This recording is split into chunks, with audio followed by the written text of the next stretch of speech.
Morning. The February 23rd, 2022 meeting of Haliburton County Council is now in session. Deputy Warden Dave Burton presiding. Good morning and welcome. Roll call, please. Warden Danielson is not with us today. Councillor Moffat. Present. Councillor Roberts. Present. Councillor Kennedy. Present. Deputy Warden Burton.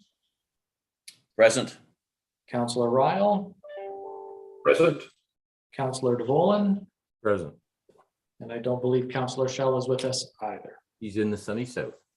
Okay, thank you. Our land acknowledgement. We respectfully acknowledge that the County of Haliburton is located on Treaty 20 of the Michi-Sijeg territory and in the traditional territory of the Michi-Sijeg and Chippewa nations, collectively known as the Williams Treaties First Nations, which are Curb Lake, Rama, Hiawatha, Albertville, Screwgog Island, Bosley, and Georgina Island First Nation. We acknowledge a shared presence of the Indigenous nations throughout the area, and we recognize its original Indigenous habitats as stewards of this land and waters since time immemorial. Could I have a motion to adopt the agenda? Brent and Pat? Moved by Councillor DeVolen, seconded by Councillor Kennedy. Be it resolved that the February 23rd, 2022 Haliburton County Council agenda be approved. All in favor? Opposed? Carried. Thank you. Any notice of pecuniary interest and nature thereof, general nature thereof? Seeing none, adoption of the minutes. Could I have someone move, receive the minutes? Councillor Roberts, second by Councillor Moffat. Moved by Councillor Roberts, seconded by Councillor Moffat. Be it resolved that the minutes from the January 17th, 2022 special meeting, the January 26th, 2022 regular meeting, and the January 26th, 2022 special meeting of Haliburton County Council be adopted as circulated.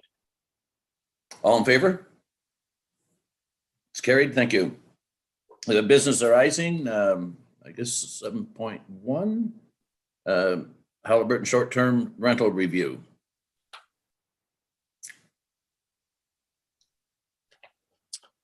So we'll bring in the director and representatives from JL Richards.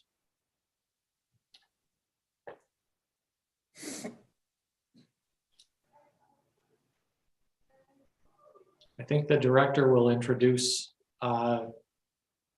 his staff report and then turn it over to Mr. Farragut.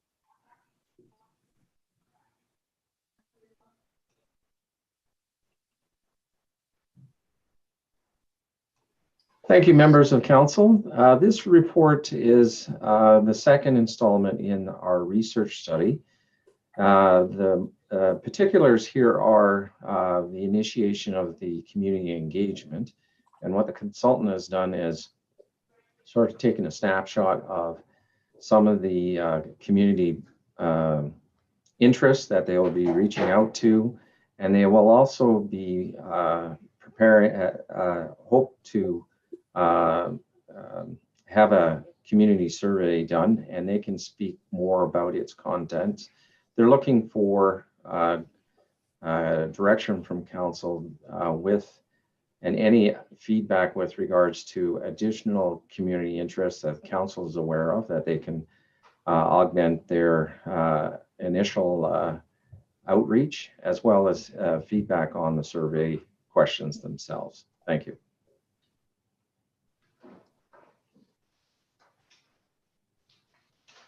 Jason?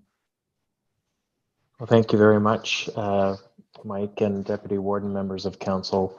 Appreciate the opportunity to be here and appreciate Mr. Stone's introduction. We did prepare a very brief presentation that is designed to accompany the report that council has before it this morning, just to walk through, I think, and provide, if you will, the high points of the waves to highlight some of the points that Mr. Stone has made. So if it's okay with the Deputy Warden, I can proceed with the presentation. Please. Thank you very much. So if we go to the next slide, Mike, please. So as Mr. Stone has indicated, we're really sort of here today to provide council with an update on sort of our progress to date with the short-term rental accommodation review study, and to seek council's feedback on the outcomes of our stakeholder mapping exercise, as well as the first draft of the community survey that we have prepared, both of which are documented in the staff report that you have before you this morning. So we can go to the next slide, Mike, please. So in terms of where we are to date, council will recall from our last discussion in January, we're sort of undertaking a three-phase research program. When we last met in January, we were at the beginning of phase one. And today marks sort of the end of that sort of first phase of the study. So, and immediately upon receiving council's direction, we'll then move into sort of the second phase of the study, where we wrap our heads and our arms around sort of the nature of the issues and the opportunities associated with short-term rental accommodations, moving into phase three later in the second quarter of this year, relating to sort of implementation and matters of consideration around the draft bylaw itself.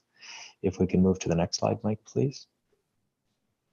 So council will recall from when we last connected on the subject in January, we were at that time we had talked about the various perspectives that exist as it relates to short-term rental accommodations. And I'm bringing this slide back today because really those perspectives provided the foundation for the stakeholder mapping exercise. So I think when we last met in January, that exercise was just getting underway.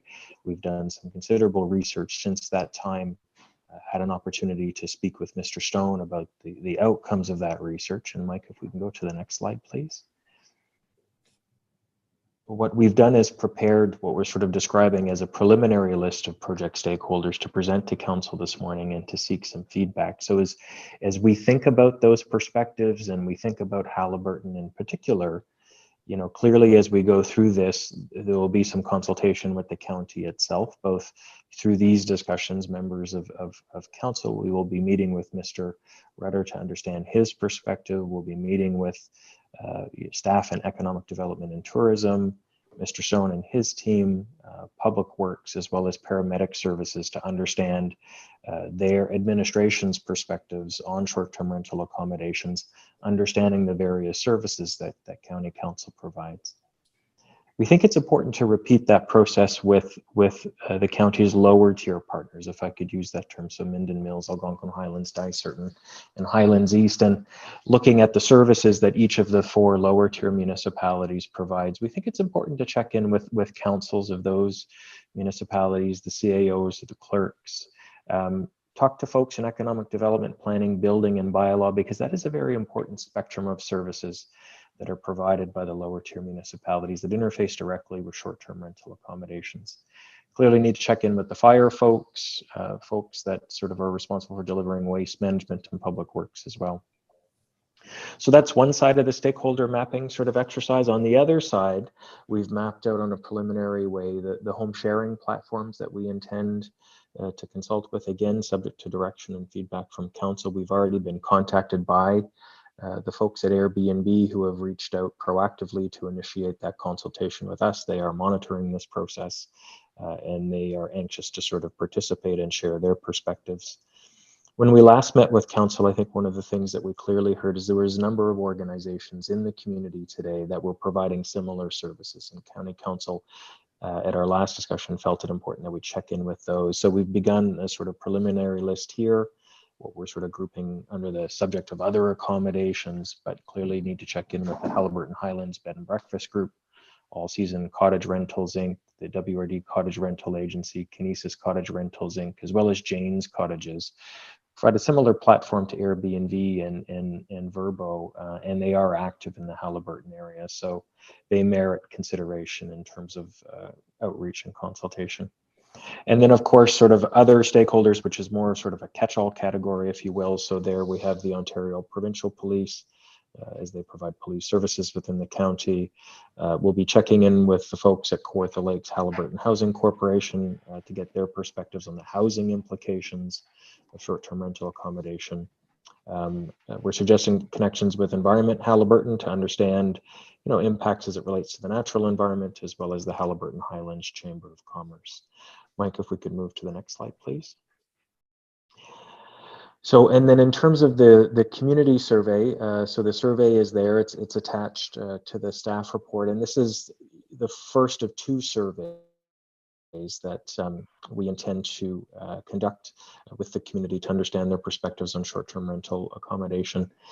And the intent of this survey really is to explore perspectives on short-term rental accommodations generally, to begin to understand from folks what the issues and the opportunities and constraints are associated with short-term rental accommodations. And then based on the feedback that we receive from our research, the stakeholder consultations, and the public opinion survey, we'll come back to council and share that information.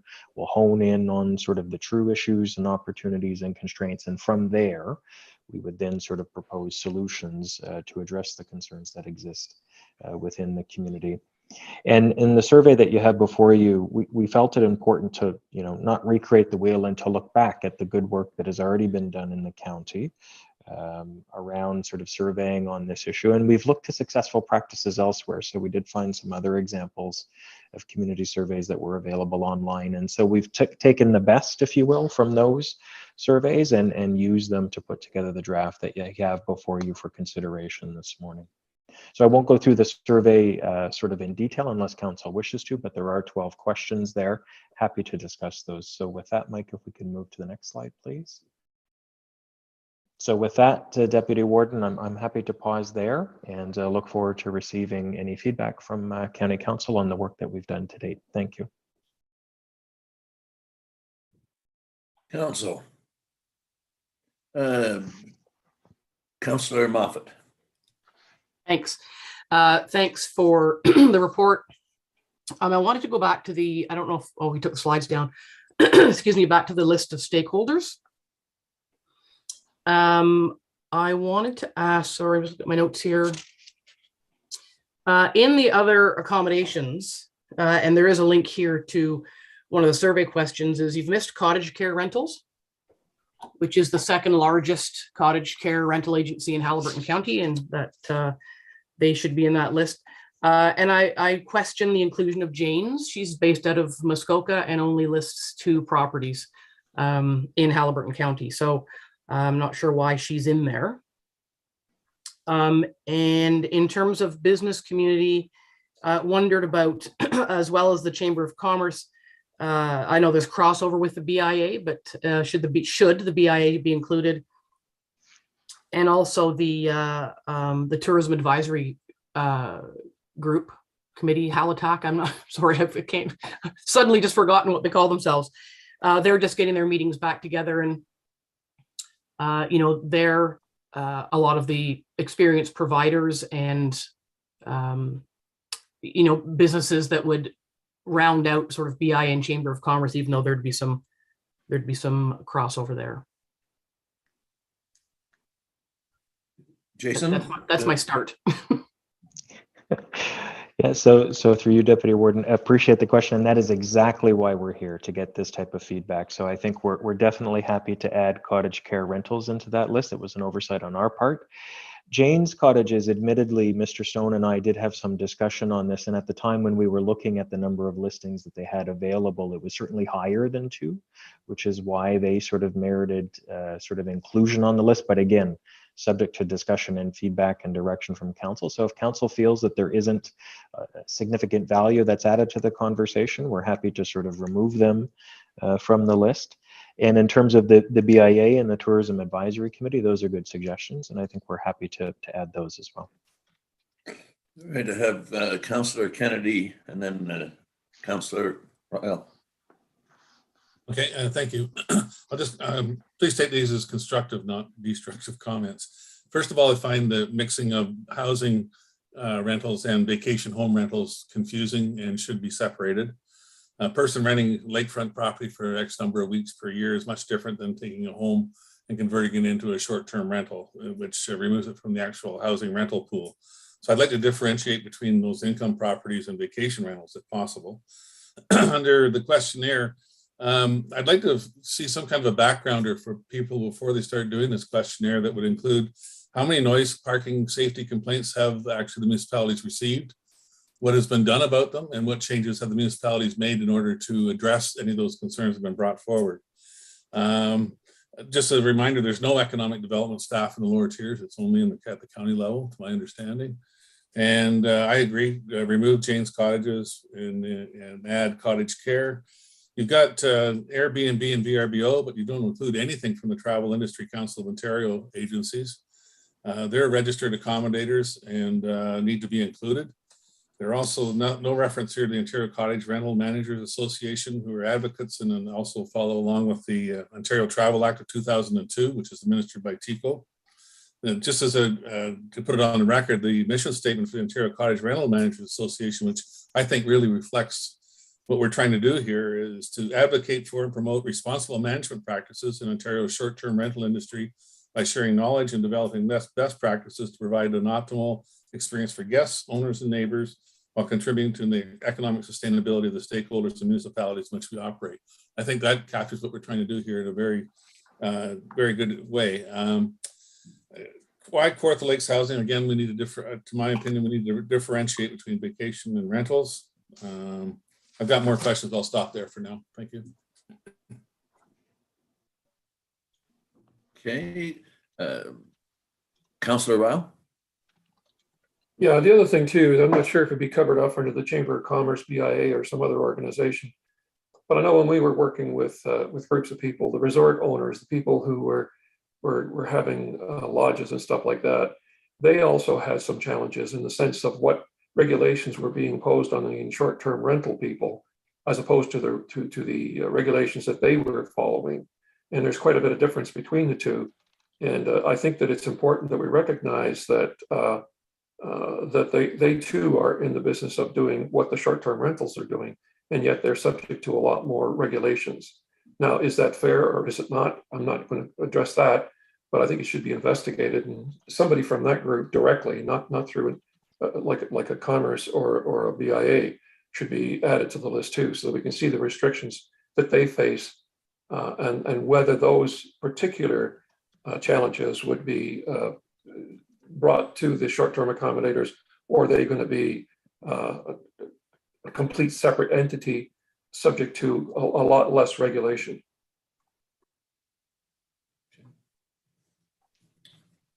Councillor Moffat?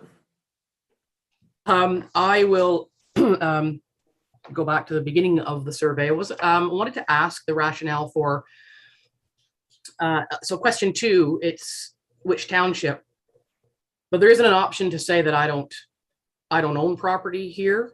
And yet in question 4, there's an option to say I make use of short-term rentals. So I'm wondering about if there's a disconnect behind the scenes there. But before we add something into question 2, and before adding option E, I don't own property, I would wonder why in 4D, the option is I make use of short-term rentals. Talk to me about why we would ask users of short-term rentals about this. They're like these are the customers of short-term rentals. I think that has a possibility to skew the information we're looking for. If you're not from here and you don't know the property or the lake, or maybe you do, maybe you've rented somebody's cottage for 2 weeks in July for 25 years. But there's a difference, to Pat's point, there's a difference between somebody who rents because they want to pay the taxes and,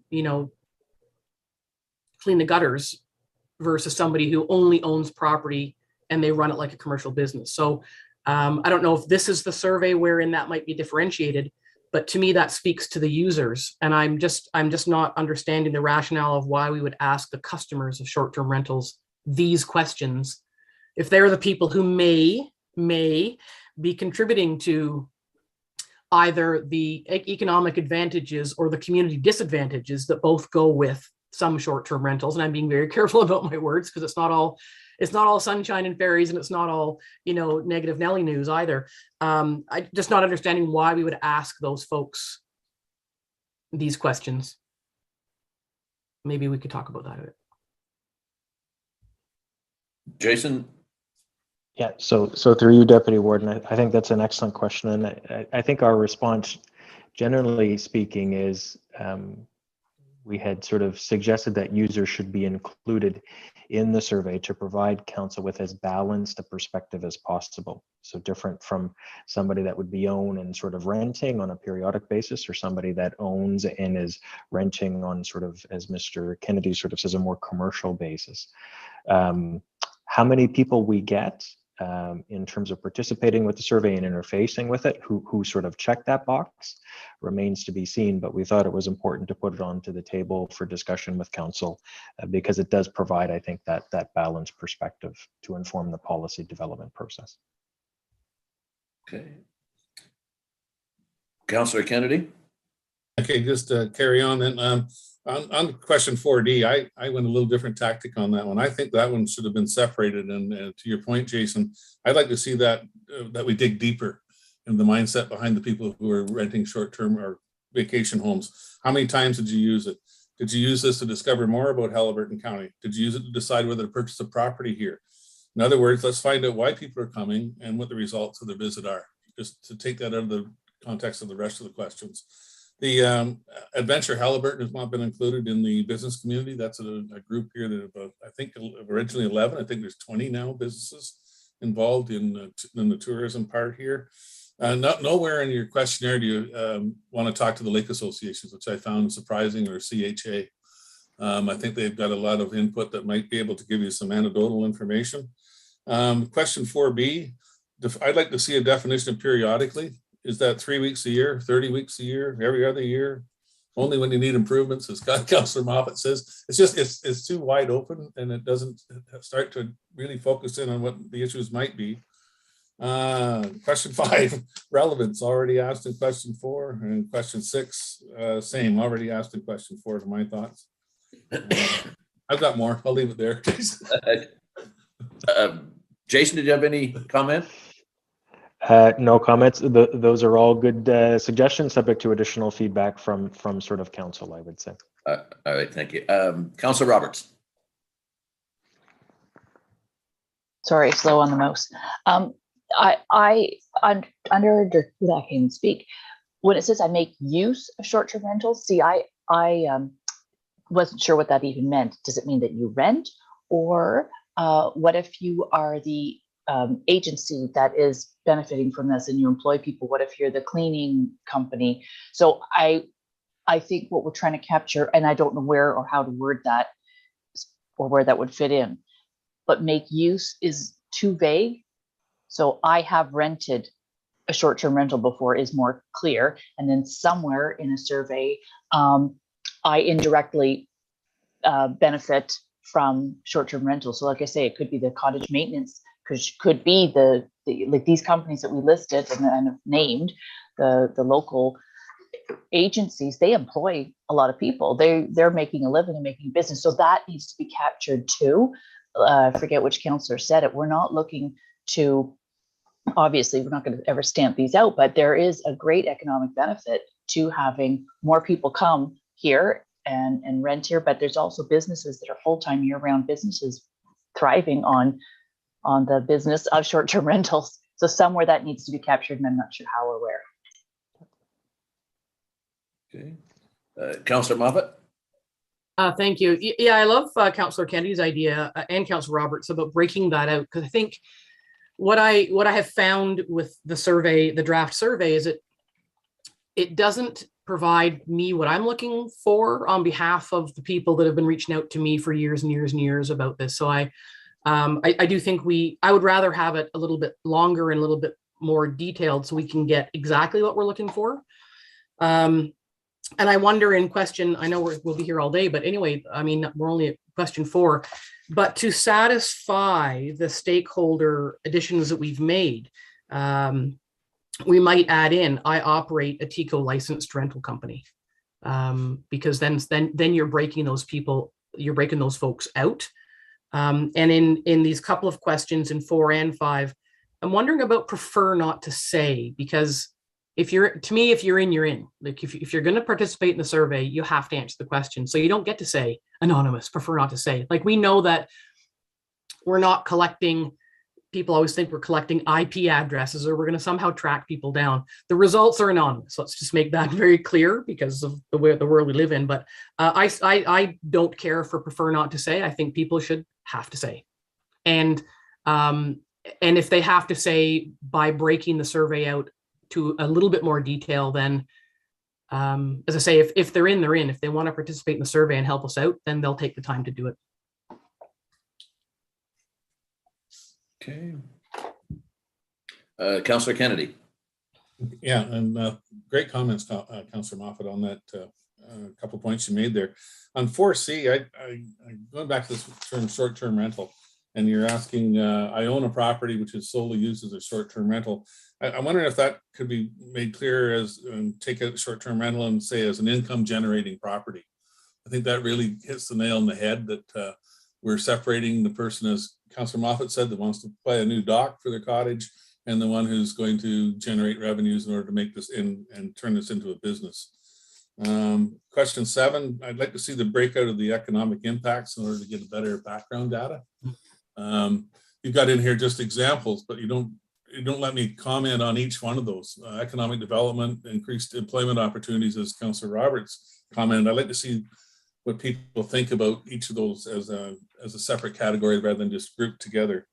And question 8, basically the same, break it out, lakefront or in I use the term in town for lack of a better word, but on water and off water.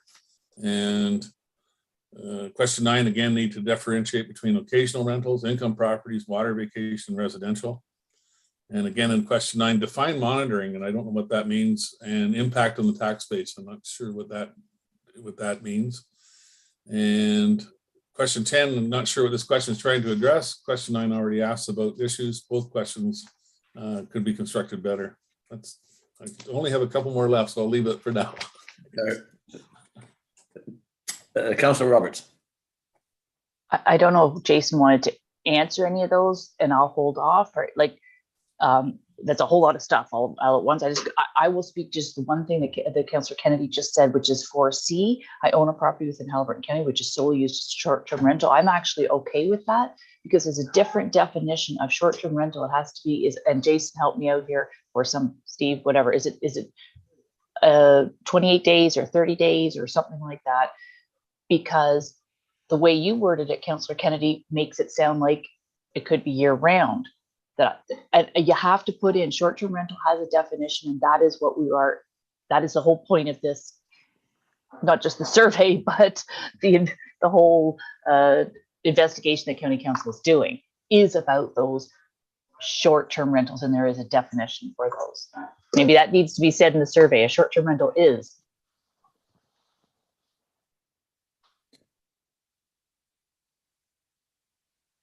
Anyone else? Councillor Moffat? Yes, I would go back to, and I'm going to nitpick first, but then I'll get to some guts here. Questions 7 and 8. If it is your opinion, you believe it. So there's a bit of redundancy in the beginning of both those sentences. And I agree with Councillor Kennedy, but number 7 is, I think we should list out the positives just like we did the negatives, because there are positives. There's lots of them.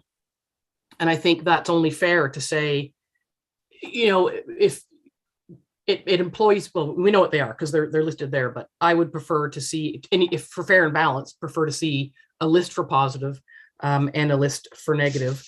And I would caution about saying, please explain, because I believe that people will take that opportunity to provide you with their personal stories and complaints. And when we did our survey in Algonquin Highlands, we made sure to say to people that, there's going to be an opportunity for you to tell us your stories, and there are many, and some of them are fairly ugly. But having a wide open text box, I think you might have to separate the wheat from the chaff there, because folks will be eager to share with us their personal stories, of which there are many. So we are a little bit all over the map. I'm just following along. Number 9, I do think that the list needs to be a little bit more comprehensive. And I agree, I don't know what monitoring means. Public safety, example, fire. I think in there we're looking for, fire and smoke detectors, and are there fire separations and those kinds of things. I think that's where you're going there, and I just wonder if that. I think that list could be different to glean better, more detailed information. And I can't figure out what number 10 means at all. I don't understand that question at all. And my final comment, just in the survey itself, in number 11 is, are you generally supportive of homes and or cottages being used as short-term rental accommodations? Yes, with existing education / regulation and compliance / monitoring. Well, we don't have any. Okay. So unless you're meaning existing, so zoning, I think all of our zoning bylaws include the word transient use, which means they're permitted. But most people don't understand that sort of legislative nesting egg situation. And there is no compliance and there is no monitoring. So I don't understand saying, because people will say, not unlike the shoreline bylaw, that what we have in place right now is good enough, but we don't have anything in place.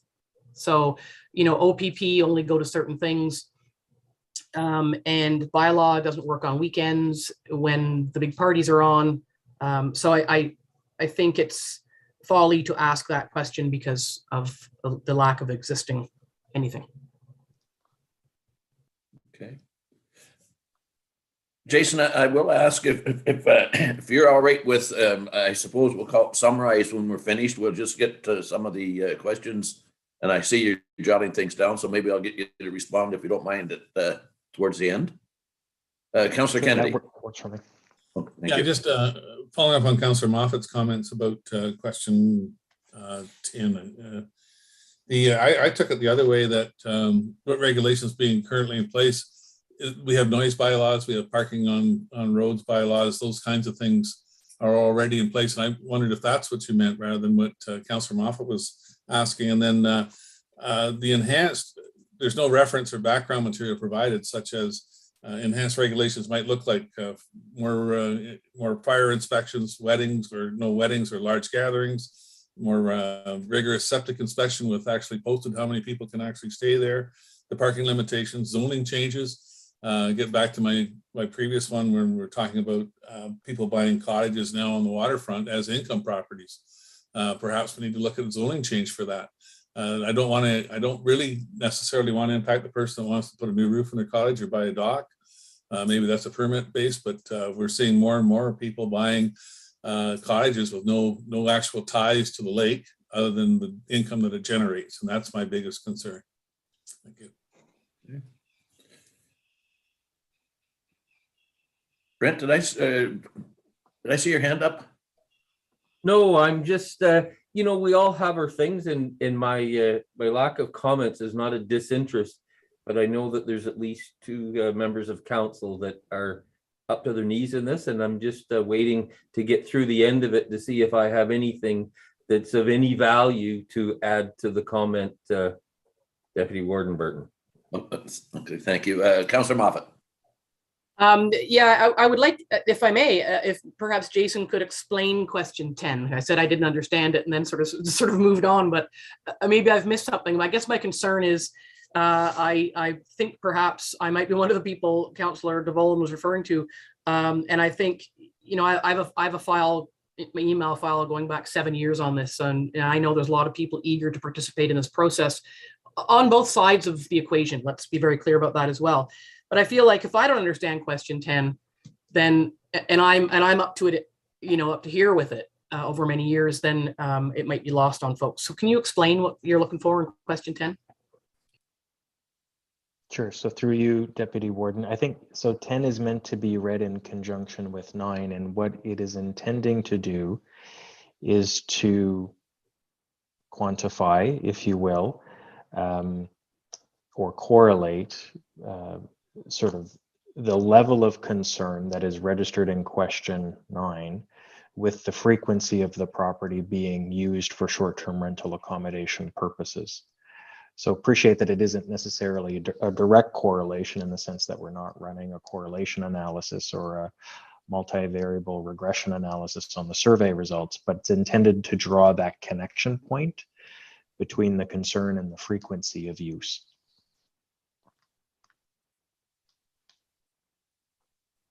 Carol? I still don't understand what you're looking for. Like what we, the list above, septic needs to be broken out. Public safety needs to be clarified. We haven't talked about recycling or behavior or overcrowding.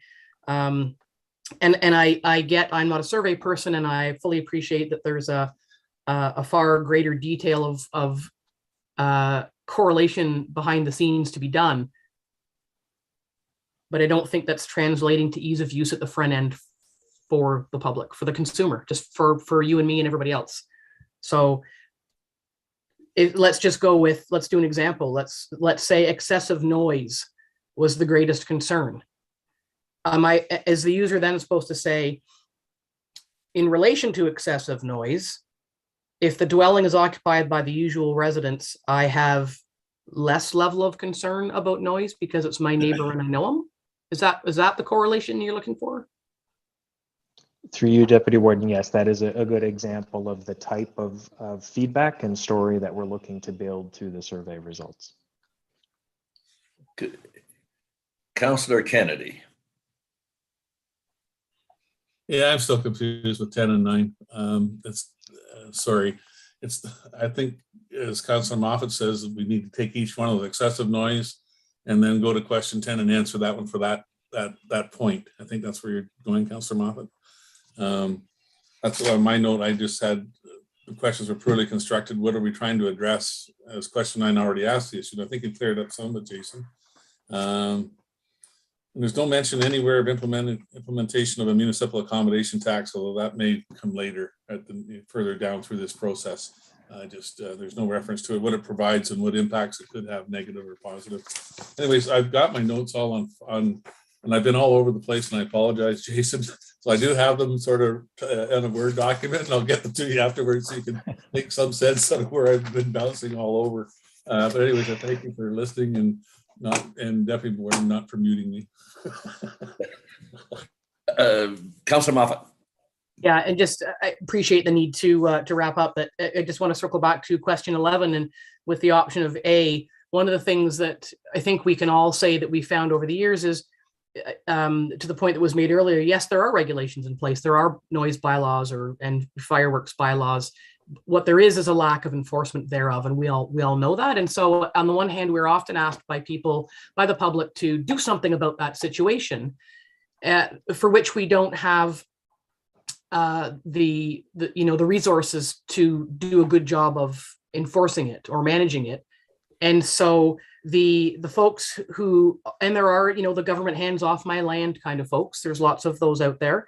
They're the ones who may not know if there is existing regulations or compliance or who to call when, but would automatically say, would check off A because they think, oh, well, there's stuff in place, it must be good enough.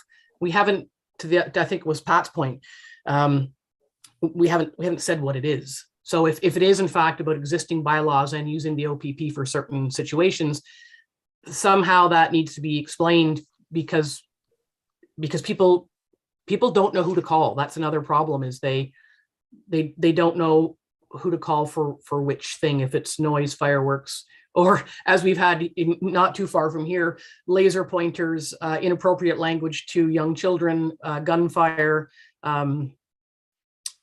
And so compliance and monitoring and education isn't going to fix any of that. That's just bad people. So anyway, I think that we just need something a little more clear there, or else I think it'll be a false result. Councillor Roberts. I'm just wondering, thank you, with the comments from question 10, and the more I read about it, that maybe I'd feel better if we just sort of left it all right out. There's lots of opportunities, and there is an opportunity certainly with question 12, which is at the end, something that people would write in sentence form to get more information. I do see the problems in question 10, but the other thing just to point out is a survey. This is the first of 2 surveys. You said you do. There's no such thing as a perfect survey or asking the perfect questions. Like they are, as it's just going to get a little bit of a snapshot, because then we'll say, well, and this, my next question is, where's the survey going out? And if that was in the report, I apologize. You just have to remind me, you know, when was the thought of getting the survey out and making sure that, you know, we get a good sampling and a good response? This isn't the be all end all. It is just a little bit of a snapshot. It's the public's, and whether it be renters or cottage owners or Joe public, opportunity to comment. And so I don't think we need to try to get it absolutely perfect. It's just a first step. But saying that, I would take out question 10. Councillor DeVolen. Yeah, you know, question 11, existing tools that we have in the toolbox, and whether we do it with enhanced, to me, the elephant in the room with this, and my expectation was to get into this conversation much later, maybe after both surveys and other things, is this is all going to cost money. In where and how do we fund it? Do we create a mechanism that monies flow from this activities, or generally are the rate payers going to pay more? Because this doesn't come for free. So to me, that's kind of wherever we end up with these bits and pieces as we get to the end, that will, to me, is going to be the elephant in the room. Even with the tools that are there today to adequately do it 7 days a week across, you know, how many waterfront properties. And although it's not, short-term rentals is not exclusive to waterfront, it's where the majority of it happens. But this is, I can see that it is the addition. If I'm only looking from a Minden Hills lens, this is 2 or 3 bodies, and that's real money. I'm talking, you know, 3 to 5 points on a tax bill. Just putting that out there is that we're going to need to get into that conversation as we refine these questions and the data that comes forward. So anyways, I've said my piece for the moment. Councillor Moffat. Thank you. To Councillor Roberts' point, I don't disagree if it's, you know, we're at the front end of a long process, but I think the front end, you know, setting the table at the front end is the most important part. And to your comment, if it is a snapshot, I certainly can agree to that. I wanted it as best focus or as high res as it can be, so that it better informs and streamlines the process next, because we're trying to collect information from the public for a purpose, for a purposeful outcome that is in the best interest of, you know, the economy and the preservation of community.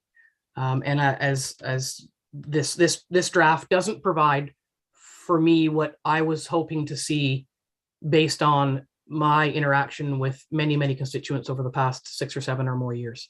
So I would like to see some changes for sure. Thank you. Any other questions or comments? Councillor Ryle. Yeah, I think, you know, the conversation about the survey and its composition, I think has been extremely wholesome, and I don't disagree with any of the comments that have been made to get more clarity, but I think, I'm not sure if I'm reflecting somewhat what Councillor DeVolen said. To be honest, this is the easy part.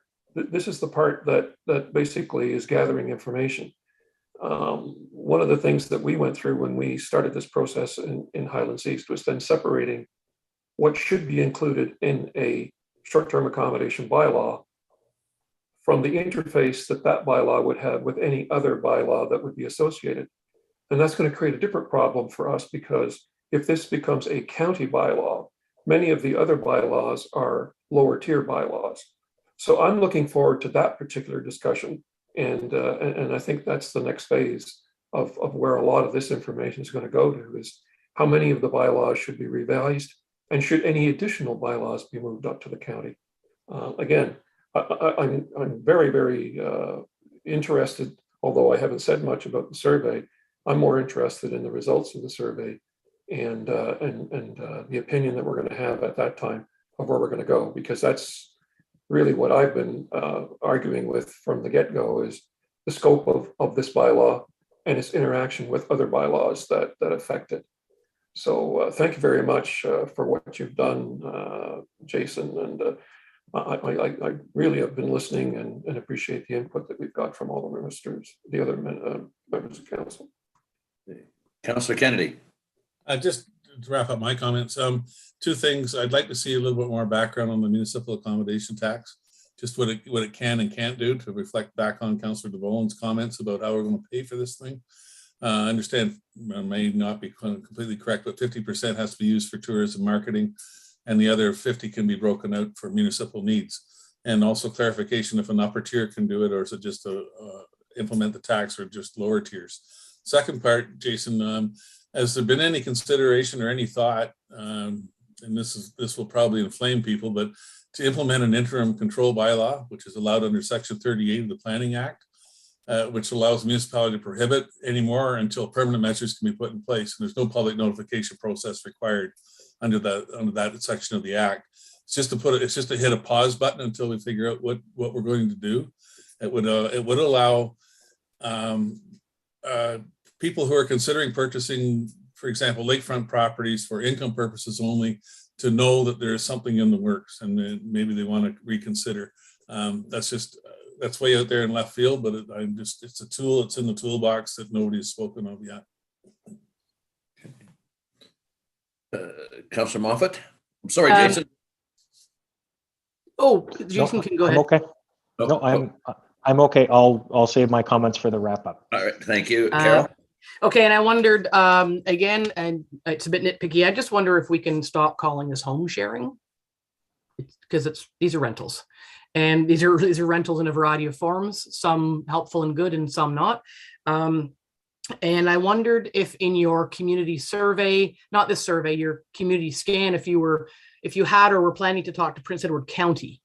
I know it's a number of years ago, but they spoke quite vocally at a home sharing session at the AMO conference in Windsor, and said that in order, to Councillor DeVolen's point, for them to manage short-term rentals through at the time, mainly Airbnb, because it was one of the original platforms, they had calculated that they needed 7 to 8 full-time employees. And this is not current information. They also spoke around about, and circles back to Councillor Kennedy's comments about non-waterfront housing rentals, that Prince Edward County was first on the wagon for, I can't remember, it was the Trail of Taste or whatever it was called. They were the first on the experiential bandwagon. And they had they had so many houses. This is what the person was speaking about at that conference. So many houses bought for rental purpose only that were closed up during the winter, that there weren't enough humans living in certain areas to be able to keep grocery stores and gas stations open with enough people to run them, because the community dried up in the wintertime because of so many homes that were rented in the summertime when it's fun, but there was nobody there in the winter. So I just wonder if Prince Edward County could be on your consultation list, because they have a lot of experience in this regard. Other questions, comments? Pat, have you anything else? The well's run dry for now. All right. We will turn it over to Jason, and we've kind of blown a bunch of holes in the whole thing, Jason, but I'm sure you can maybe plug them here for us.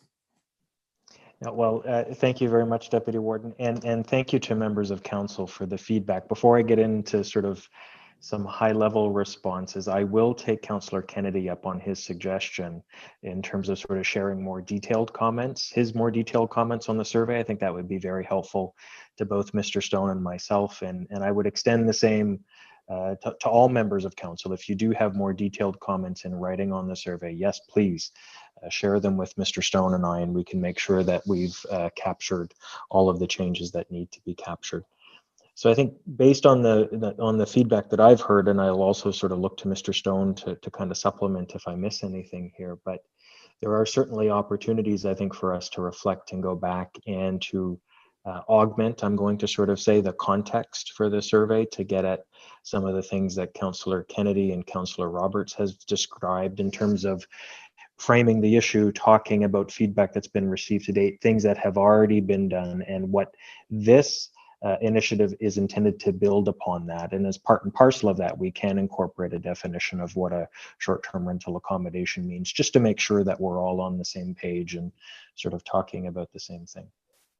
In terms of question 4, that's certainly something that we'll go back and sort of rethink to better differentiate and sort of really sort of drive home, I think, at some of the points that we're trying to get at. I appreciate the comments around, what does periodically mean? What does solely mean? We had debated putting timeframes in the survey, but ultimately sort of had taken those out for this sort of draft purpose. So we can go back and give some thought, I think, to what some of those things sort of mean.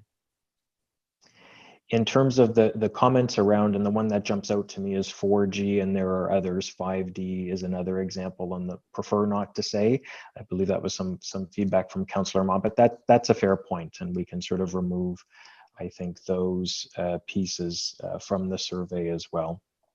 To go back to question, and I may have skipped over a few bits of feedback, so you'll forgive me, but in terms of questions 9 and 10, appreciate the feedback on those. Perhaps it's too great of a sort of a correlation to make in 2 separate questions, given the very fine-grained nature of question 9 in particular, and subsequently 10. So we could go back and remove 10 from the survey and go back and look at question 9 again, just to make sure that we have, I think, all of the concerns, if you will, other feedback that I've heard, are adequately sort of explained. So I believe it was Councillor Moffat had spoken about public safety, and we had included fire as an example there. Yes, what we're thinking about specifically is the building up to fire code? Does it have an adequate amount of smoke detectors? Does it have the carbon monoxide detectors? Do individuals that own the short-term rentals, are they aware of what those requirements are and how they're to be implemented? So we can go through, I think, and massage some of the language there. And then there was some discussion on question 11, which I appreciate, and that is the first and only question that got to solutions, if you will. And in some of the precedents that we've looked at for surveys, the surveys will often blend, tell us what the issues, opportunities, and constraints are, but then more importantly, tell us what you think the right solutions are to address the issues that you've identified. In this process, we've made the conscious choice to separate those 2 surveys from each other. But as Councillor DeVolen says, question number 11 is the question where it begins to dip the toe in the water, if you will. And the intent of 11A really was to get at existing service levels. And the question there is, are you generally satisfied given existing service levels, both at a county and at a lower tier level? And appreciate the feedback on, around some folks may not be familiar with the service levels. They may not be familiar with how to navigate that context. So I would like to go back and look at question 11 based on the feedback that I've heard this morning, and sort of fine tune that, I think, a little bit as well. And also appreciate the other point that was made around listing out the benefits of short-term rental accommodations to ensure that the benefits and the concerns are positioned equally within the survey. So I did take extensive notes, Deputy Warden. I'm sure that I haven't covered all of the comments that have sort of been made this morning. I'll look to Mr. Stone to supplement, but certainly invite council to submit their detailed comments to Mr. Stone and I, so that we can reflect on those detailed comments and adjust the survey accordingly. All right. Steve? Yeah, I think for the basis of the survey, it was a good point to add a definition. And it may be that Jason and I will come back with maybe 2 or 3 just for council's benefit, and they can decide which one they want to go with. The comment that was made about the interim control bylaw, that would be more local zoning, section 34 and section 38 and 39, I think you said. So it would require local councils actually to implement the interim control bylaw. And I wouldn't suggest that's needed for the basis of us undertaking the study. So thank you. Okay. Jason, I think you had mentioned it, and I am going to mention to council if they would certainly send their concerns. I know, Carol, you keep very precise notes records. If you can send them on to Jason, I would certainly appreciate it. Is there any other comments from anyone, or Councillor Roberts? So with all that, obviously are we going to get then a draft 2 of the first survey, and would that be sent out just by email? And what were the dates? What was the plan of action? I think I asked that near the end, as to once we agree on the survey, when that will be sent out, where that will be sent out, etc. Jason? Thank you, Deputy Warden, and thank you, Councillor Roberts, for the reminder. I had neglected to sort of circle back to that piece in my answer. So I would sort of, I think I'm safe to say, and I think Mr. Stone will agree, that based on the feedback that we received, we will prepare a red line version of the survey and then circulate it to County Council for additional consideration and feedback. So you'll be able to see sort of the changes that we've made. Depending upon the timing of the additional feedback, the schedule itself for the original study called for the community survey to be issued in the month of March. And very similar to the survey that we had done for the shoreline preservation, we anticipate keeping it live for at least sort of a 10-day, 14-day period to ensure that we get sort of really good response from the community. And that would be supported, obviously, and promoted through the county's other communication channels. So that's kind of the general timeline, subject to sort of any additional feedback, I would sort of say, that we get from County Council. But I defer to Mr. Stone as the director to kind of supplement and course correct my answer should he choose to. Yeah, I think it's safe to say that we would ask for sort of final direction from council at the next council meeting. So, Great. Any other questions, comments? If not, we do have a resolution, I believe. Could I have someone move? Councillor DeBolen, second by Councillor Ryle. So I have amended the resolution a little bit. It was in the staff report, so bear with me, but it hasn't changed it hasn't changed the direction, but just moved by Councillor DeBolen, seconded by Councillor Ryle. Be it resolved that Haliburton County Council received the February 23rd, 2022 staff report and the related presentation from J.L. Richards regarding the short-term rental review project, and that the consultants proceed based on the direction provided by County Council regarding the stakeholder mapping and the proposed draft community survey, and report back for County Council's consideration. All in favor? It's carried. Thank you. Thanks very much, Jason. Thank you very much. Delegations, none today. Approval of reports and recommendations from the committee of the whole meeting.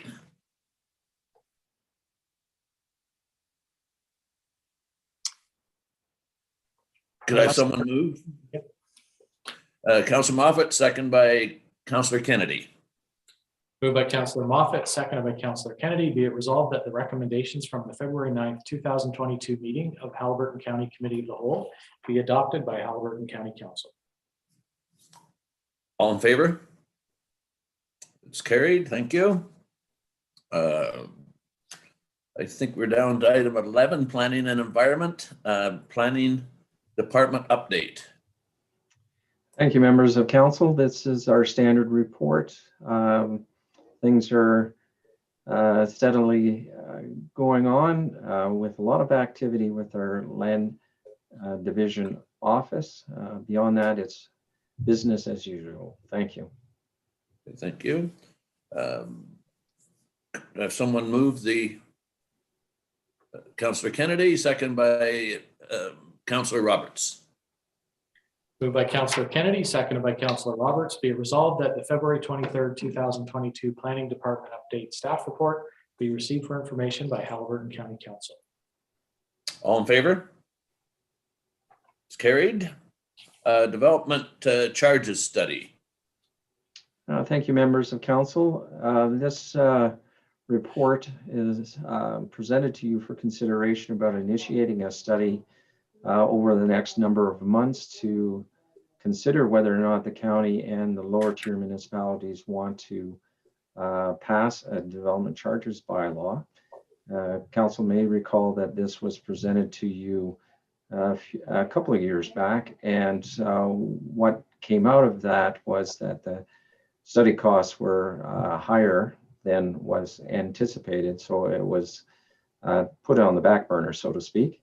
This time, we're going forward with sort of a budget of $100,000 to complete the study. And if council is agreeable, we'll seek to confirm with the lower tier municipalities that they're interested in carrying on with a background study. And if they are, then we'll issue an RFP, which is similar to all the RFPs that the council's asked staff to do. And we'll see if there's any interested consultants out there this time around. Thank you. Any questions? Councillor Roberts? Just, yeah, I think that the timing is right. We certainly saw this with the KPMG report a couple of weeks ago, and we're seeing growth like none of us have ever seen before. I know at Dysert's planning department, it's just phone calls coming in of potential applications.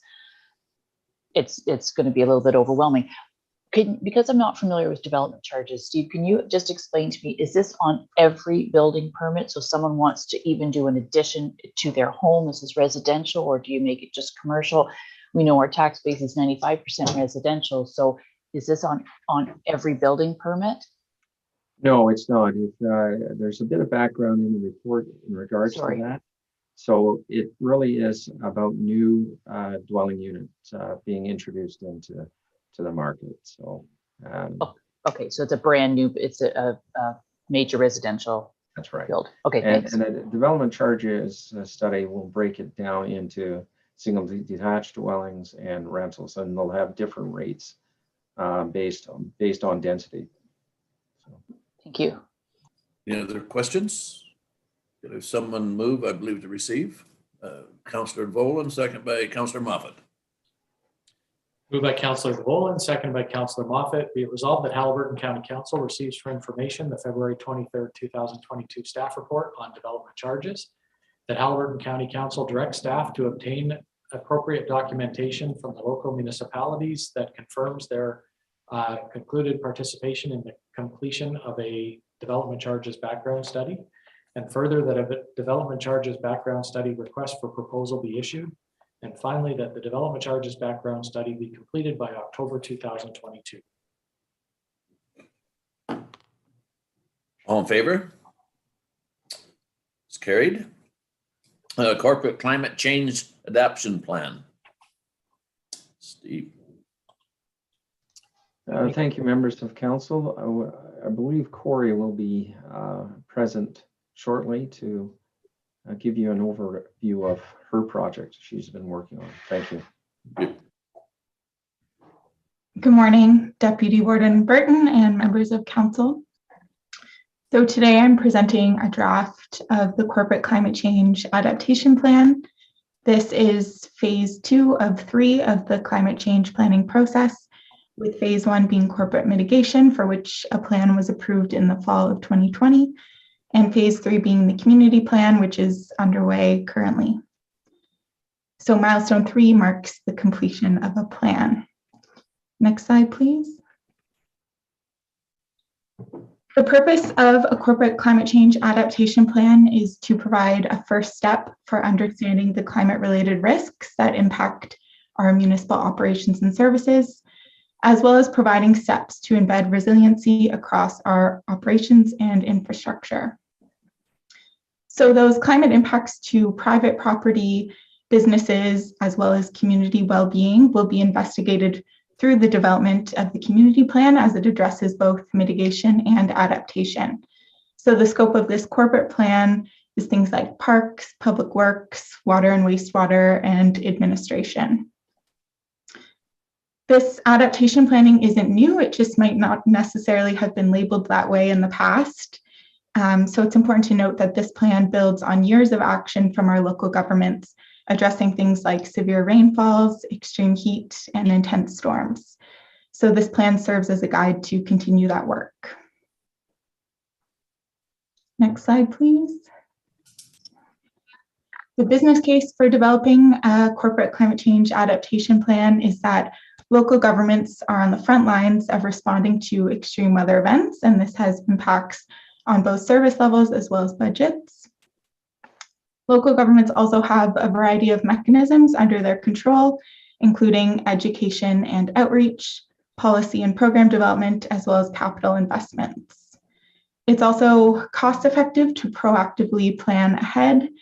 The Insurance Bureau of Canada estimates that every dollar invested in risk mitigation measured yields approximately $6 saved in future damages. Next slide, please. So the climate is already changing here in Haliburton, and it will continue to change. Looking at temperature, we're seeing an increase in the average annual temperature, with significantly more days above 30 degrees, as well as less snow and very cold days. For precipitation, we're seeing an increase in the average annual precipitation, with rainfall concentrated in more extreme events with longer dry spells in between. We're also seeing more extreme weather, so more intense storms, as well as more variable water levels. Next slide, please. So climate impacts were identified with the help of staff, and 16 impacts were carried into action planning. So those impacts with a relatively high vulnerability as well as risk are those that are important to plan for. So impacts that have a high vulnerability are those that are adversely affected by climate variability and extremes, so meaning that they have a high sensitivity, as well as ones where adjustments require a high level of costs and disruption, so meaning there's a low adaptive capacity. And risk is a function of both likelihood as well as consequence.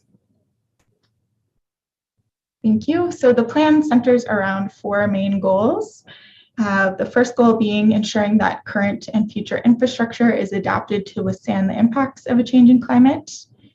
Second, to protect municipal natural assets and enhance nature-based solutions. Third, minimizing health risks to outdoor staff, as well as providing resources to the community to improve their capacity to adapt. And lastly, integrating climate change adaptation into our municipal plans and processes. So there are 28 actions that relate to 11 strategies.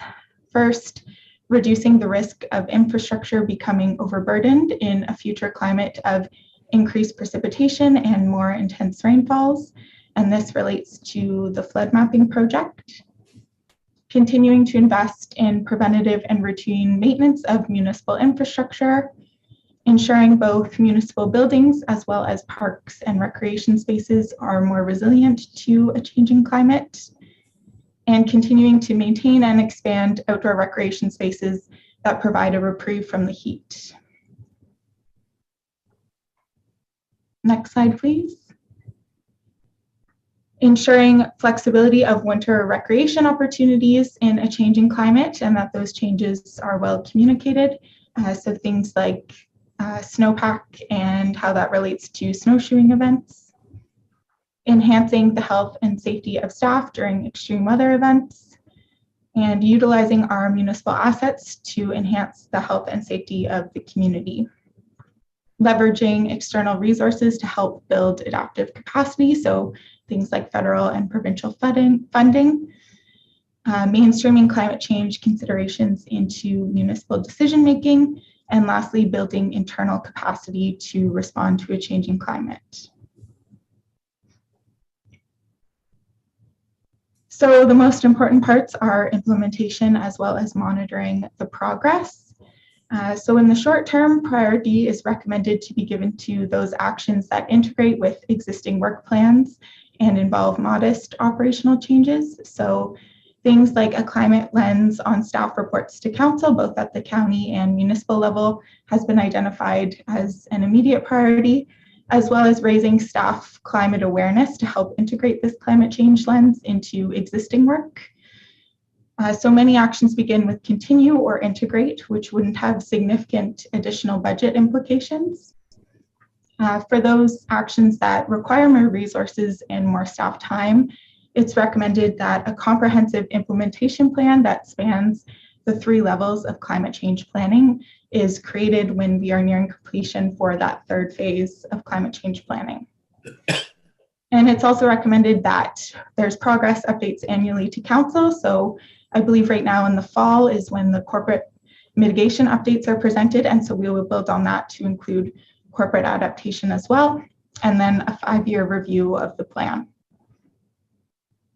So that's it for my presentation, but happy to get any questions from council or general comments and feedback. Okay. Questions, Councillor Kennedy. Thanks, Corey.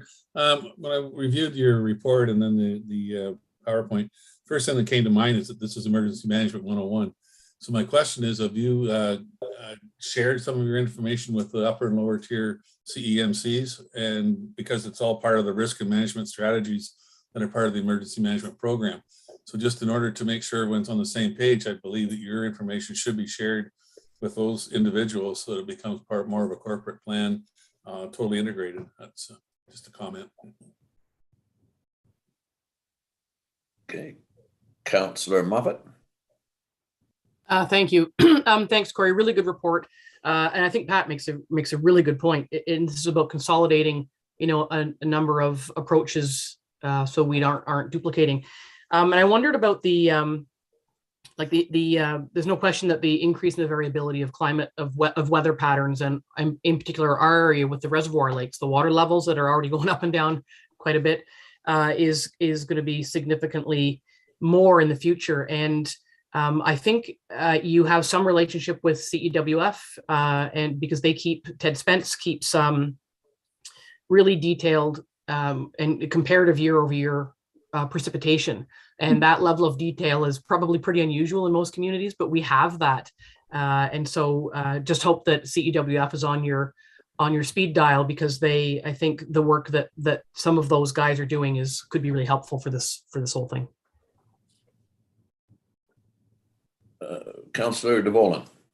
Yeah, obviously the effects of climate change, probably Minden Hills has suffered more negative effects than others, and certainly to dovetail your efforts with funding opportunities from provincial and federal governments, which we've done already at both tiers. But back to Councillor Kennedy's, I mean, the genesis, I'll say for myself and in Minden Hills, dealing with all of this came back to emergency planning. I mean, we've gone through a challenging time of which we seem to in COVID have forgotten that this is where this should have been managed and happened, not only through the local jurisdiction, but I would say the province and the country. It would be lovely to go forward that with what you're doing, it will tie into those plans that we have at all 5 levels of government in the county, and constructive and thread the needle on all those. And yes, the CEMC, and I would like to see if there are elements within our emergency plans that you might have some suggestions so that we would institutionalize not only operationally what we do, but in terms of whether we should have capital projects on our own initiatives in those areas to supplement some of those things. So now some of them have happened ad hoc, like I think the check valve in some of our stormwater management sewers and Minden and other things, but I'm sure there are more as you go through this and you collect information beyond our jurisdiction that would be helpful in all of this. And I'm excited to see this go forward in your format and information content. Gold star, very wonderfully put together. Any other question? Councillor Roberts? Yeah, thank you, Corey. This is a lot of work. I'm sure that you have spent an enormous amount of time, and I really appreciate everything you've done to date. I just want to, if I could, just say that we did have our first meeting of the advisory, what are we called, Community Climate Action Plan Advisory Group on the 16th of February, which, as the warden had told me before, you don't have to chair. I didn't chair. I was the county rep. There's a very enthusiastic group of members of the public and other people on that committee. We'll meet again in April. The only thing is, I think we'll need to communicate that the plan is the plan. There was some kind of ideas pinging around all over the place at the very beginning of the meeting of actual action we can do. I won't list them, but Corey, you know what I'm talking about. We kind of had to rein some people in. They were a little bit all over the board, and it's the first time we met, and we're meeting virtually. So I think the members of that committee will need to be advised of what their role is and what the expectations are, so that we don't go too far off on tangents. Corey did a great job. That's all I'm going to say. Corey, any comments or response? Nope, that's it. All great points and feedback. Yeah, within the plan is integrating this in our emergency response plans and communicating through staff. That way, again, a lot of this work is already being done. It's just building upon that work, expanding on that work, and making sure it's well integrated into everything we do. Thank you. Any other comments, questions? If not, could I have someone move the resolution? Councillor Roberts, second by Councillor Kennedy. I apologize, Council. I'm kind of in the middle of a sneeze, so if it happens, I apologize. Moved by Councillor Roberts, seconded by Councillor Kennedy. Be it resolved that Haliburton County Council received the February 23rd, 2022 staff report regarding the corporate climate change adaptation plan as information, and that Haliburton County Council directs staff to bring the corporate climate change adaptation plan to each local municipal council for review and comment, and that Haliburton County Council directs staff to update the corporate climate change adaptation plan based on comments received and bring the corporate climate change adaptation plan to County Council for adoption. All in favor? It's carried. Thank you. Thanks, Corey. Administration reports, the correspondence summary listening. Is there any request for support on anything there? No. A rail trail status report. That's just a heading, sir. There's no report there. No report there. Thank you. All right. This response times 2021.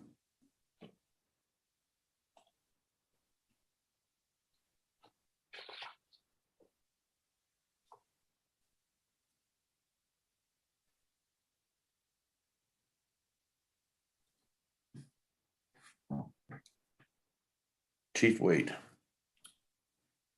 Good morning, Deputy Warden and members of council. I just thought it's a good follow-up to the report on call volumes at Committee of the Whole would be to provide council with an update on our response times for 2021. And if I may, Deputy Warden, if I may just add some, I've provided all the definitions of Ctas, but I wonder if some inclusion of just a bit of history behind Ctas and how we how we came to adopt that may be of benefit and good information for council. Good. So the Ctas program was developed by an Australian emerged physician, and it was established to really provide guidelines for how quickly a patient should be seen when they arrive at the emergency department. So Ctas 1, being resuscitation, was an immediately seen by a physician. Ctas 2, and Ctas 1 would include those patients who would be unconscious, requiring assisted ventilations or a sudden cardiac arrest.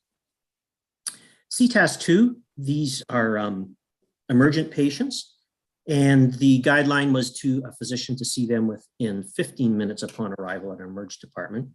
And this would include patients such as chest pain patients and cardiac in nature.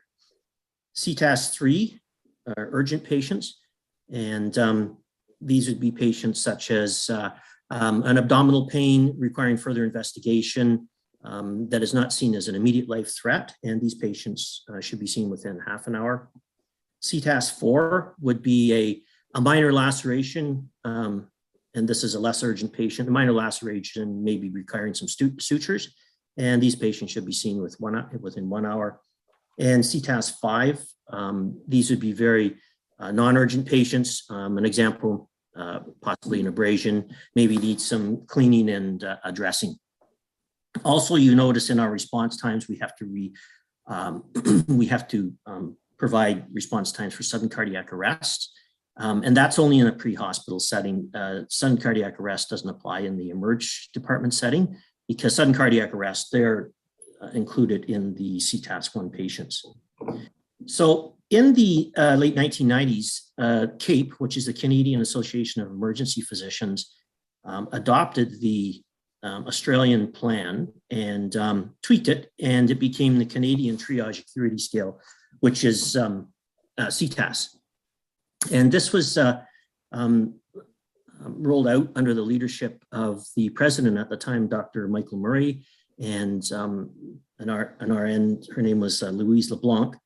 And it was delivered to all the EDs, definitely in Ontario in the late 1990s. I'm not sure how quickly it rolled out in the rest of Canada.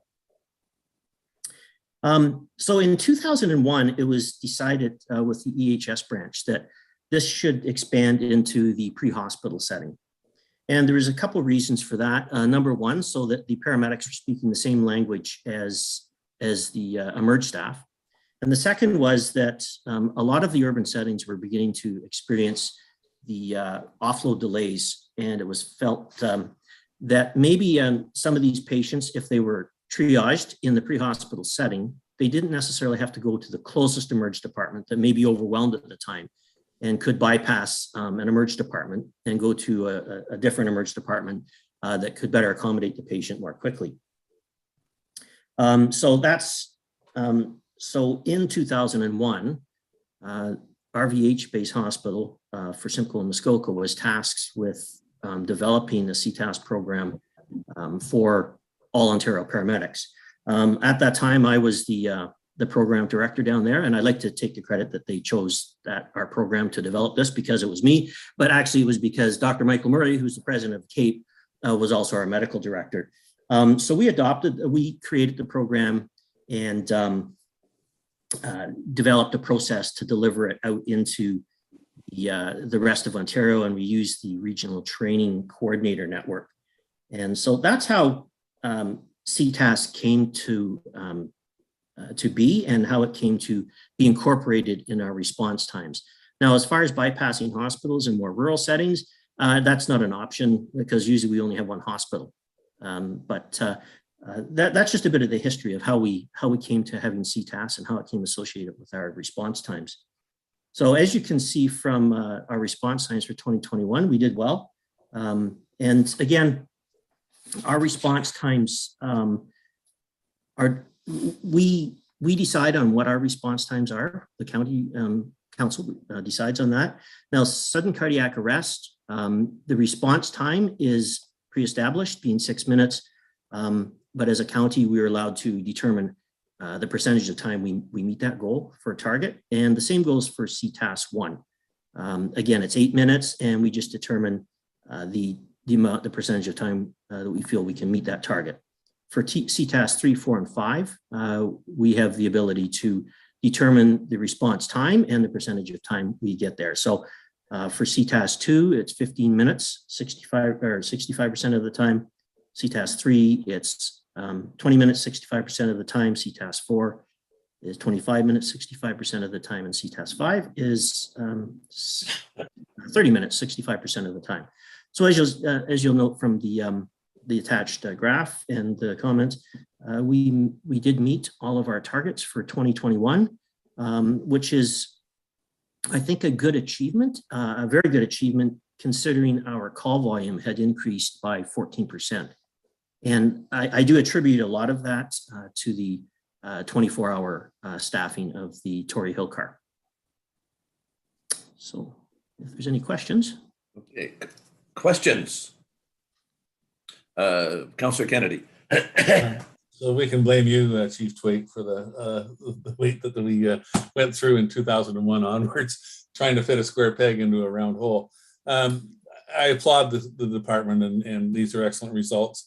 The one thing that council needs to realize is that these were established upon arrival at emerge department, and ambulances are being dispatched from whatever the call taker's information is. So when you come back, you're trying to fit it into the hospital format. So it's very confusing, and especially the 3, 4s, and 5s. But excellent job, and hats off to you and your department. Thank you. Questions or comments? Councillor Roberts? Thank you. In light of what Councillor Kennedy just said, there has been talk for a long time of changing how the 911 calls come in, for instance, and it was described by you before, Chief Waite, like you're experiencing chest pain. Then there's a secondary question: do you often experience, or is this familiar? Do you experience chest pain other times? So that was supposed to happen as an Ontario-wide, I believe, change. And what's happening with that? Well, what you're referring to is that's at the dispatch level. And again, it's been delayed and delayed and delayed. There's the CAD 4, it's called, has to be installed in the dispatch systems. And then we get into that new dispatch system that uses the Alpha Bravo Delta response rather than code 1234. Again, with COVID, it's been pushed back and pushed back. I believe they are on the cusp of maybe introducing the CAD 5 into the dispatch system, and CAD 5 is required before they introduce the new dispatching system. And the purpose of that is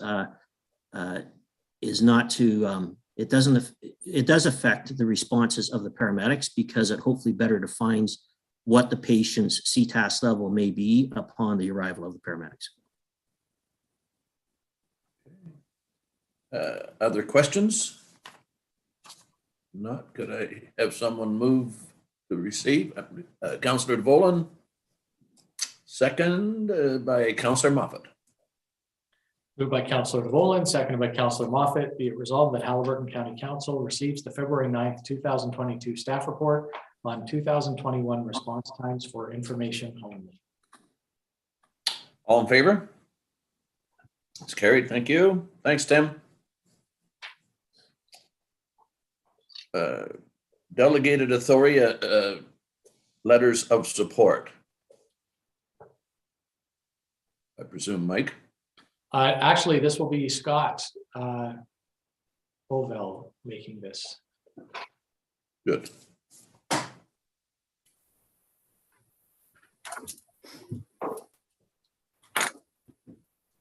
Morning, Scott. Good morning, Deputy Warden and members of council. Just have a report in front of you. Since I've started, and I think just prior to that, we've started to see some increased activity just from local stakeholders about requesting letters of support to support initiatives or grant applications throughout the county. We thought it was best just to try and be as efficient as possible and responsive to those stakeholders that to request delegated authority for the department heads to sign these letters based on a policy. And in the report, we've outlined some criteria as to what we would sign and what those letters would have to provide and the criteria they have to meet. And important to note too, as well, is that if they don't meet that criteria outlined, they can still come to county council or committee of the whole and request that letter and support from committee or council. Thanks. Okay. Any questions? Councillor Moffat. Yeah, thanks. Yeah, there has been, I think, an increase, and sometimes I hear from people who say, thanks, we got a letter and that's great. I'm just wondering about if what the if the CAO has a role here, because the corporation, the responsibility of the corporation is ultimately in the hands of the CAO, and would a department head run it by the CAO or just do it based on the criteria? Because I'm just concerned about an unfair burden on department heads that might more appropriately live in the big job. Sorry, Mike. Mike? We can certainly, we can work that in. I think I most often get that panicked phone call saying that somebody's asked for a letter of support. Is there a way we could get this processed? And so, yeah, we can work that in, that that they check with me and I sign off or something like that. But yeah, that makes great sense, actually. Councillor Dvolan. Thanks, Scott. And it's wonderful to do something to institutionalize this so that every one of them doesn't have to necessarily come to council, that there's some framework and principles that are there and eligibility criteria so that, we don't end up with them 100 a year before council. but there is opportunity for groups or individuals to come to council if they're not satisfied, I guess, with the answer. I mean, hope that there isn't a tidal wave of that everybody's looking for the exception, but thank you for this good work and bringing it forward, and definitely I'm supportive. Other questions or comments? Councillor Kennedy. I just endorse Councillor Moffat's suggestion that these be reviewed and signed off on by the CAO in order to reflect the goals and priorities established by County Council. Thank you. Very good. Any other questions? Seeing none, could I have someone move the resolution? Councillor Moffat, second by Councillor Kennedy. I just want to say that was a lot easier than a voucher program. Moved by Councillor Moffat, seconded by Councillor Kennedy. Be it resolved that the Haliburton County Council received the February 23rd, 2022 report on delegated authority letters of support, and that staff be directed to create a policy granting department heads for the County of Haliburton, subject to CAO approval, the delegated authority to sign letters of support on behalf of the corporation. Okay. All in favor? Carried. Thanks, Scott. Province-wide reassessment. I only really did it. Council had asked that this come back with some wording specific to the County of Haliburton, so I've done that. I only included it as a staff report, just it's the easiest way to get a resolution in front of council on our agenda system. So I don't really have much to add other than the text of the resolution. All right, Councillor DeVolen. Yeah, and the wording of it's fine. Mike, a couple of thoughts. First of all, upon the warden's return, I wouldn't mind a subsequent conversation. This is our lifeblood or our oxygen for municipalities, and with the explosion of persons in demand, for them to freeze impact values at a time that we see, from our perspective, explosive growth and explosion of values, this keeps us poor and unable to do the good works that we should do. And I take great exception to this. I will wish to know if the warden has an interest to take it to AMO on our behalf, and whether they would be willing to champion this at the August AMO delegation. If not, I would propose that the county, on behalf of the 4 lower tiers, if they'll join in, that we put a delegation forward on this matter. Like I say, I'd far rather see AMO or Roma run it up the flag and make it as one of their large priorities. But if not, I would wish to see us do it ourselves. Okay. Any other questions or comments? Could we have some move the resolution? Councillor DeVolen, second by Councillor Moffat. Moved by Councillor DeVolen, seconded by Councillor Moffat.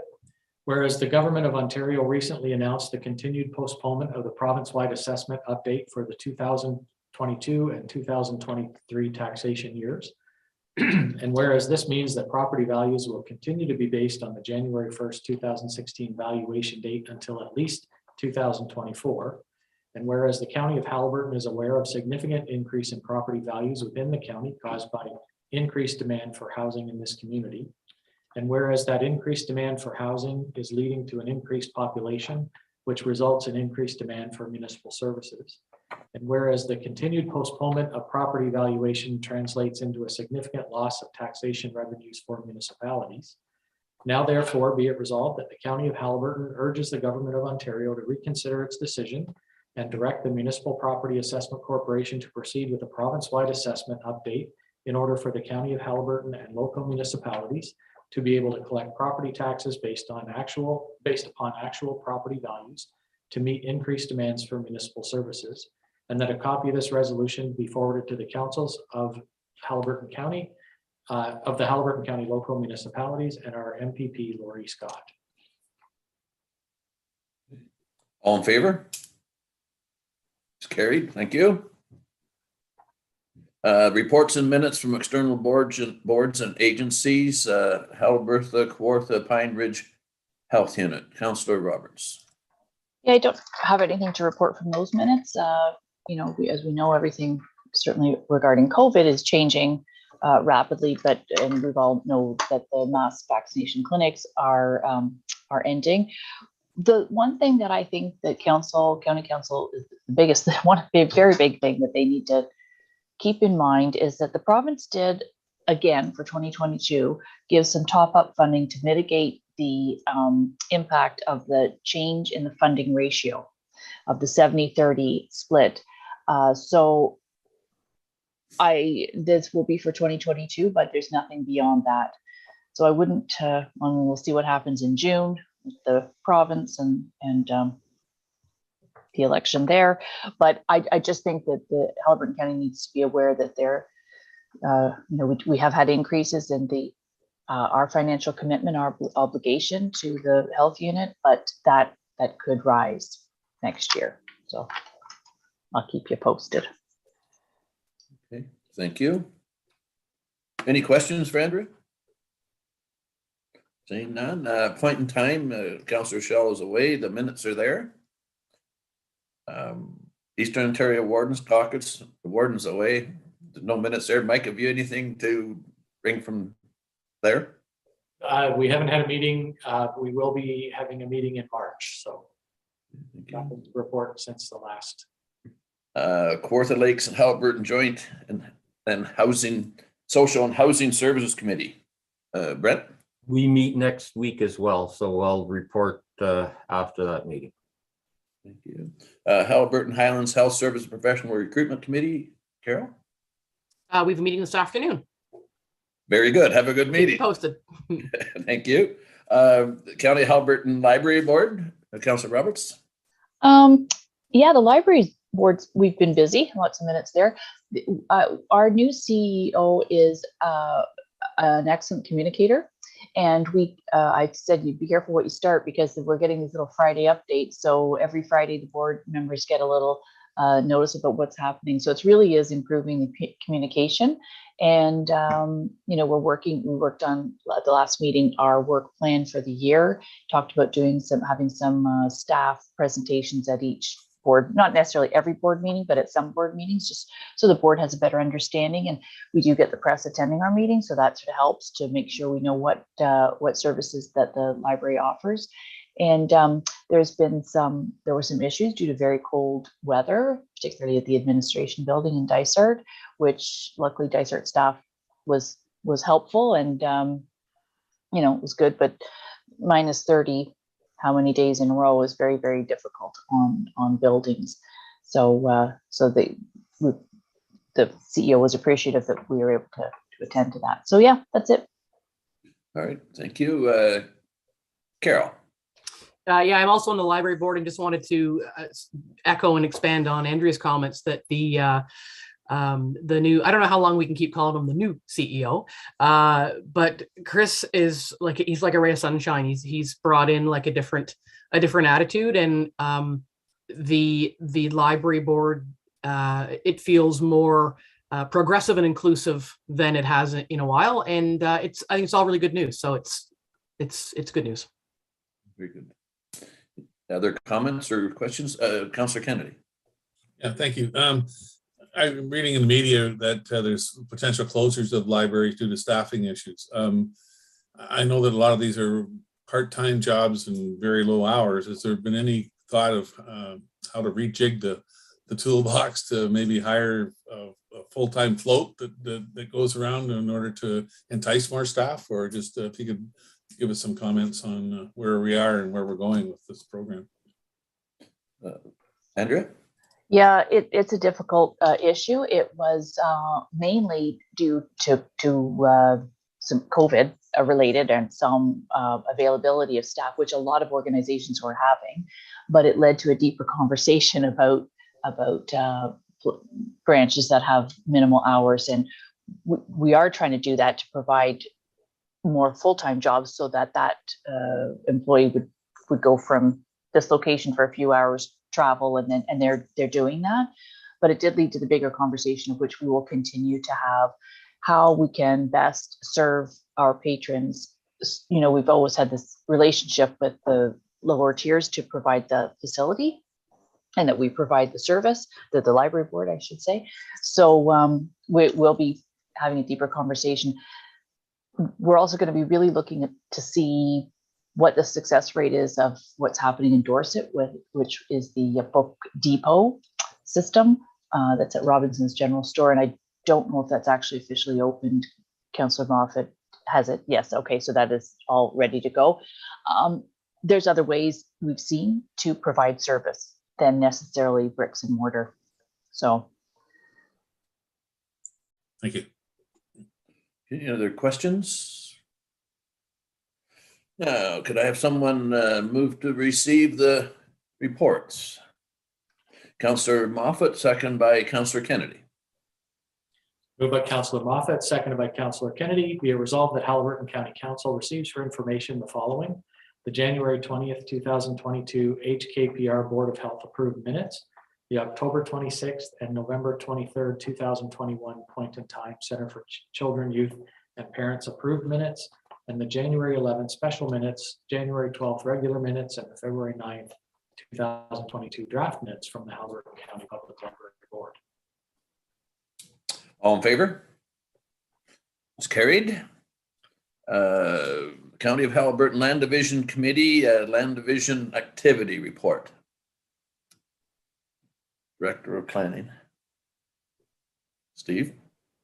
Yes, thanks, members of council. Just a quick update. We were able to host our first committee meeting this past, well, I guess it is this past couple of weeks. And it was well received. We did a few administrative things with the committee, highlighting some changes in the Planning Act that gives applicants a lot more flexibility to clear conditions. It's now up to 2 years for them to clear conditions, which is nice because some of the more technical requirements of the conditions, for example, implementing environmental impacts studies, can take some time. So that was good. We also are looking at streamlining the reporting system to committee.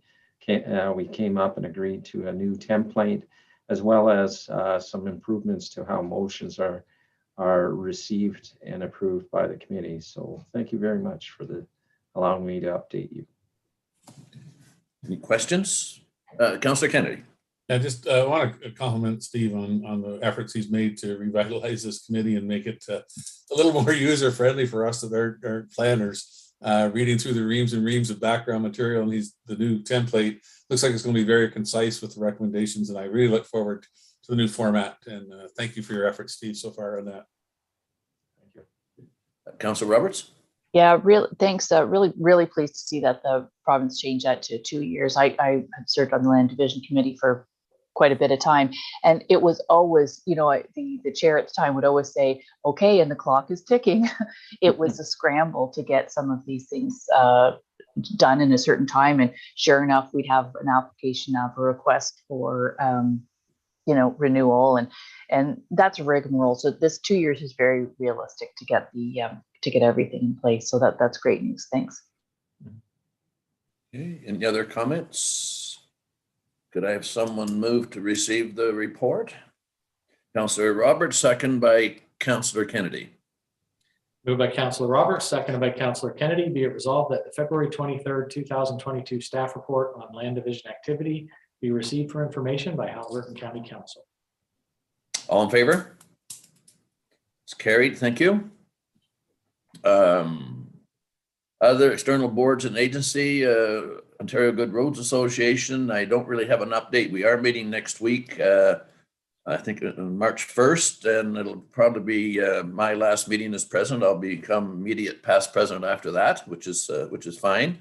It'll be interesting with our conference because I'll be, they are calling it, for whatever reason, in fun, they are calling it Dave Burton's conference, Ontario Good Roads Conference. I'll be past president having a conference. That's never happened before. It's normally the president is in charge of the conference. So it should be fun for me. It is April 10th to the 13th. And I just can't believe the number of people that are signing up, are coming. We have out of our membership, the 444, I believe they told me the other day that we have 443 or 42 it was that are represented, are going to be represented at the conference, which is pretty interesting. It's one of the biggest, if we can pull it off, it'd be one of the biggest that they've ever had. EORN update, Brent. Yeah, a few things. Obviously, you received through Mike some update information in EORN. Obviously, the chair and myself as deputy chair and Mike, along with 3 directors, are continuing A, to operate EORN, and B, to seek a new CEO. Duty consult, as I had mentioned previously, is taking an extended amount of time. I'll make the comment that it's going very well and it's precedent setting. Some of the information that you saw, uplifts on existing assets, have happened and will continue. And as we get more information about as they roll out this year, and when the duty to consult's done, that mainly affects where we're doing new builds, which is the big part of it for Haliburton County. So as soon as those information's known, the what and the where, as it relates to Haliburton County, we'll gladly bring that forward to council and the public, so that you know when you're going to get better service in your neighborhood. Thank you. Any questions for Brent or comments? Just exciting news. Poverty reduction roundtable updates, Brent. So obviously we had a report from our facilitator to council, and you'll see the minutes that have the detailed information from our January meeting. Again, a new body there, and I expect, has been mentioned with the director of planning and the land division, how there's been changes. I think there'll be some stylistic and other changes, and I think they're continuing to see where, both for the city of Kawartha Lakes and Haliburton County, where our community safety and well-being is going to evolve to, and how they're going to exist around it. That'll be a wait and see, but that's an evolution. I posed the question here and elsewhere. Is it somewhat still necessary? Certainly from a municipal point of view, the fact that we have a creation here, I probably will question when we get to the other end of that, whether it's necessary for municipal politicians to be part of the poverty and reduction.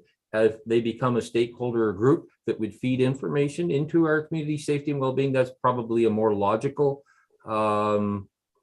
evolution that I think I'm likely to suggest, and with council when we get to that point.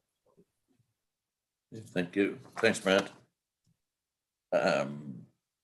Could I have a motion to, or someone move to receive the report? Brent's report. Councillor Roberts, seconded by Councillor Moffat. Moved by Councillor Roberts, seconded by Councillor Moffat. Be it resolved that Haliburton County Council receives for information the January 24th, 2022 Poverty Reduction Roundtable meeting notes. All in favor? It's carried. Thank you. Okay, we're down to other business, the meeting calendar for March. Any comments, questions, or changes on it? If not, we are down to closed session. I would suggest that we could maybe move into closed session. I may call a 10-minute break once we do that, if that's all right with the CEO. So could I have someone move to go into closed session? Councillor Volan, second by Councillor Riel. Moved by Councillor DeVolen, seconded by Councillor Ryle. Be it resolved that Haliburton County Council enter into closed session for the following reasons: labor relations or employee negotiations. All in favor? It's carried. Thank you. Mike, can we do the break now, or have we got other business I have to do first? No, we can take the break now. All right, we will take the break and we'll be back for 11 o'clock. Great. Thank you.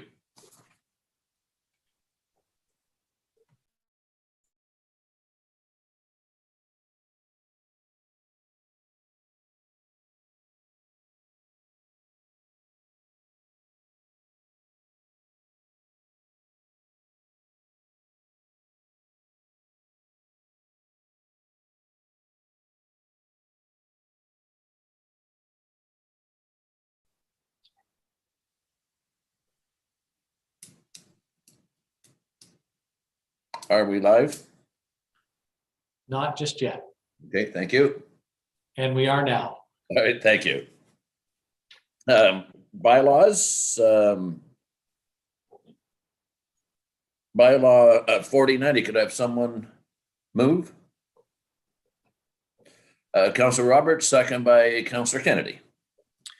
Moved by Councillor Roberts, seconded by Councillor Kennedy. Be it resolved that bylaw 4090, being a bylaw to appoint members of council, public representatives, and county staff to the Community Climate Action Plan Advisory Group, be considered to be read a first, second, third time, finally passed, and the seal of the corporation be affixed. All in favor? It's carried. Thank you. Bylaw 4091, someone move. Councillor Boland, second by Councillor Moffat. Moved by Councillor DeVolen, seconded by Councillor Moffat. Be it resolved that bylaw 4091, being a bylaw to appoint members of council and public representatives from various agencies and organizations to the county's Community Safety and Wellbeing Advisory Committee, be considered to be read a first, second, third time, finally passed, and the seal of the corporation be affixed. All in favor? It's carried. Bylaw 4092, someone move. Councillor Ryle, second by Councillor Kennedy. Moved by Councillor Ryle, seconded by Councillor Kennedy. Be it resolved that bylaw 4092, being a bylaw to authorize an agreement with Winslow Girolami Motors for the purchase of a tandem axle truck with dump box, material spreader unit, and plow and wing, be considered to be read a first, second, third time, finally passed, and the seal of the corporation be affixed. All in favor? Carried. Bylaw 4093.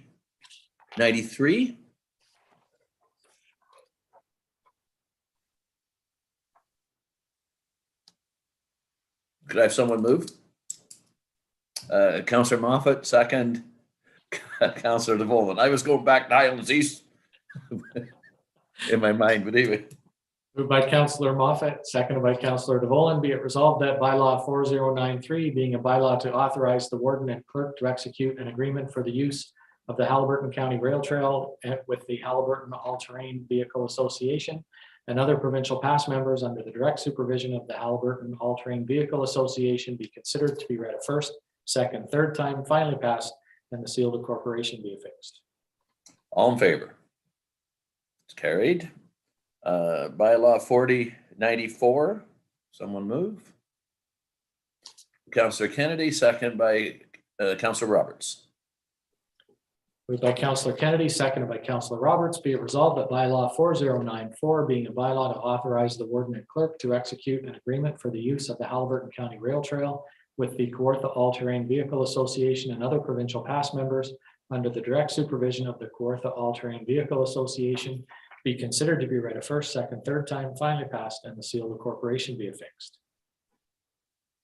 All in favor? Carried. Bylaw 4095, could I have someone move? Councillor Moffat, second by Councillor DeVolen. Thank you. Moved by Councillor Moffat, seconded by Councillor DeVolen. Be it resolved that bylaw 4095, being a bylaw to adopt the 2022 budget for the corporation of the county of Haliburton, be considered to be read a first, second, third time, finally passed, and the seal of the corporation be affixed. All in favor?